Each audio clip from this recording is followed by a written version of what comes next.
को शराब पीने के लिए प्रेरित करता है। अरविंद केजरीवाल वो व्यक्ति हैं जो कानून का पालन नहीं करता है। अरविंद केजरीवाल वो व्यक्ति है जो नकली दवाओं का व्यापार करवाता है। अरविंद केजरीवाल वो मुख्यमंत्री बन गए हैं जो भ्रष्टाचार की एक कम समय में सबसे बड़ी रिकॉर्ड बना देता है। इस पूरे दुनिया में कोई पार्टी बनी हो और बनने के अपने सबसे कम समय में सबसे बड़ी भ्रष्टाचार का आरोपी बन गई हो, ये आम आदमी पार्टी के साथ ही हुआ है। कोर्ट ने भी मान लिया है कि शराब घोटाला में पर्याप्त सबूत है, इसलिए जो कोर्ट का निर्णय है, जो बेल रिजेक्शन पे जो कह रही है कोर्ट की टिप्पणी है, उसको समझने के लिए, जानने के लिए किसी बड़ी विशेषज्ञता की आवश्यकता नहीं है। ऐसे हमारे दिल्ली के लोगों को एक ऐसा अभिशाप मिल गया। आज दिल्ली के लोग अपनी 12 साल की औसत आयु कम कर चुके हैं, हम आप सभी। और उस अरविंद केजरीवाल जी को, जिन्होंने 2012 में एक ट्वीट किया, वो आप भी चले जाइए, 2012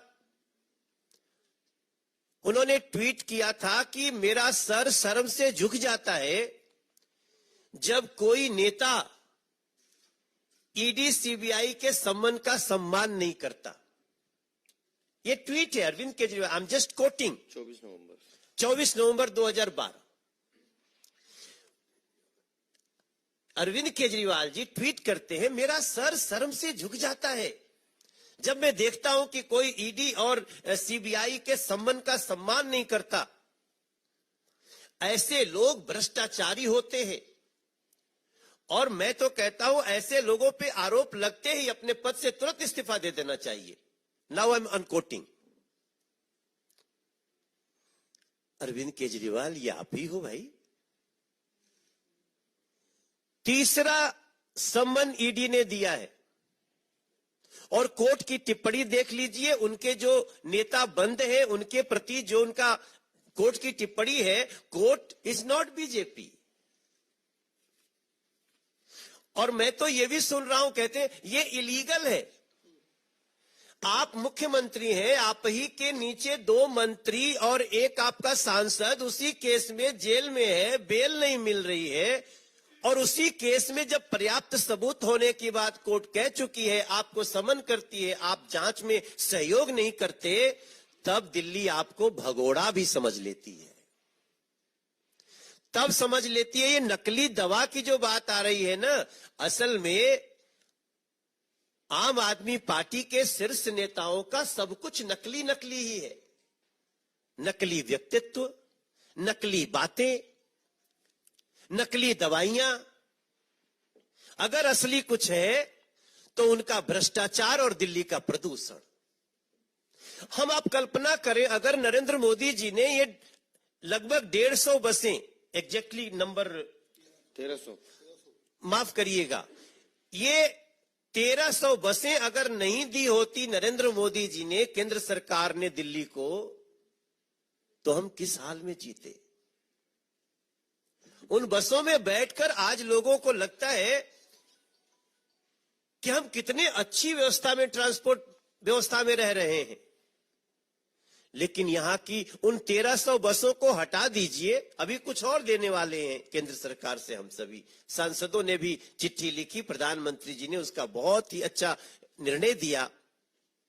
लेकिन हमें आश्चर्य तब होता है इनके नकलीपन का कि जहां लिखा होता है ये हेवी इलेक्ट्रिकल मिनिस्ट्री, वहीं चपका देते हैं बस हम लेन में चला रहे हैं, हमारी बस लेन में चल रही है। और आप सभी देखते होंगे कितना लेन में चलती है। हम तो गार्ड ड्राइवर को बोल देते हैं, भैया थोड़ा पीछे ही रखो, देखो ये चलाने वाली दिल्ली सरकार की व्यवस्था है, पता नहीं कब चढ़ा दे। तो नकली से ऐसा रिश्ता इनका। आज जब हम अपने प्रदेश अध्यक्ष के साथ बात कर रहे हैं, तो अब हम आपसे मीडिया के थ्रू तो दिल्ली को बता रहे हैं, लेकिन अब हम जाना चाहते हैं। हम जाएंगे, उन लोगों के पास जाएंगे जो धर्म के रास्ते पे चलते हैं, अधर्म का विरोध करते हैं। हम छठ समितियों के पास जाएंगे, हम रामलीला समितियों के पास जाएंगे, हम कांवड़ समितियों के पास जाएंगे। हम जो भी दिल्ली की ये व्यवस्थाएं हैं उनके पास जाएंगे। हमने अपने अध्यक्ष जी से बात भी कर ली है, इसलिए मैं बहुत आधिकारिक रूप से आप सबको बोल रहा हूं। और हम दिल्ली के मंदिर, मस्जिद, गिरजाघर, गुरुद्वारा जिनके सामने शराब की दुकान खोली गई, उधर हम जाएंगे, क्योंकि हमें दिल्ली को बचाना है। दिल्ली को मौत परोसने वालों से, चाहे प्रदूषण के रूप में हो, नकली दवाइयों के रूप में। अब जैसा हमारे अध्यक्ष जी ने कहा कि ये तो एक त्वरित कार्रवाई है कि आप स्वास्थ्य मंत्री को बर्खास्त करें, लेकिन हमें अपेक्षा आपसे क्या हो सकती है? आप जब स्वयं